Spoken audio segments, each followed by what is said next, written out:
নতুন কালারের দাম বেশি, ইয়ামা R15M BS7 ইন্ডিয়ান ভার্সন।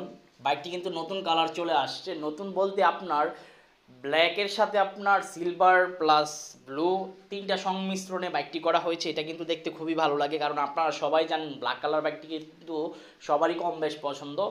এই R15M বাইকটির মধ্যে আপনার ঈদের পর দেখা গেছে আপনার ট্যাঙ্কের বিভিন্ন জায়গায় ব্ল্যাক, তারপর গ্র্যাভেলগুলো ব্ল্যাক করা হয়েছে, এবং সামনের যে ফ্রন্ট লুক বা হেডলাইটের যে কিট বা বডি বা প্লাস্টিক যেটাই বলেন না কেন, সম্পূর্ণ কিন্তু ব্ল্যাক সংমিশ্রণে করা হয়েছে। এটা দেখতে কিন্তু প্রিমিয়ামনেস কাজ করে। আর মানুষ কিন্তু এখন ইন্দোনেশিয়ান বাইকের তুলনায় কিন্তু এই ইন্ডিয়ান এই কালার বাইকটি বেশি ক্রয় করবে, কারণ এম বাইকও পেয়ে যাচ্ছে আবার সাথে ব্ল্যাক কালার। তো এই বাইকটির কালারের কারণে দাম বেশি। বর্তমানে এই বাইকটির দাম কত সেটা আজকের ভিডিওতে আলোচনা করব। ভিডিওটি প্রথম থেকে শেষ পর্যন্ত দেখবেন ধৈর্য সহকারে, তাহলে বুঝতে পারবেন।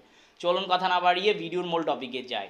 আসসালামু আলাইকুম guys, it's me Arman Sarwar. আজকের ভিডিওতে কোন ব্র্যান্ডের বাইকের সম্পর্কে কথা বলতে যাচ্ছি অলরেডি থাম্বনেল বা টাইটেল দেখে বুঝেই গেছেন নতুন করে কি বলবো।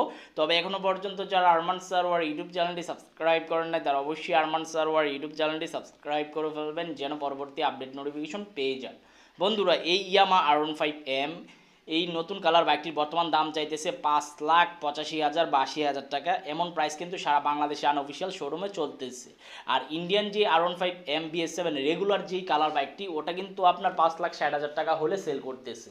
তো কালারের কারণে আপনার এখন বর্তমানে কিন্তু দেখা গেছে 25,000 টাকা বেশি অনলি কালার। তো যারা নিতে চান নিতে পারেন, আর যাদের বাজেট একটু কম আছে তাহলে ওই R15M ক্রয় করতে পারবেন। আর আমি আরেকটা জিনিস ক্লিয়ার করে দিই, শোরুম কিন্তু আমার না। অনেকে ভাবেন যে আমার শোরুম, মোটেই না। আমি জাস্ট আপনাদের মাঝে আপডেট ইনফরমেশন দিয়ে দিই, বর্তমান দাম কত, এবং শর্টকাট করে ভিডিওর মাধ্যমে আপনাদের আপডেট ইনফরমেশন দিয়ে দিই। এই ছিল আজকের ভিডিওর আপডেট ইনফরমেশন। দেখা হবে ইনশাল্লাহ পরবর্তী ভিডিওতে, এবং আল্লাহ হাফেজ।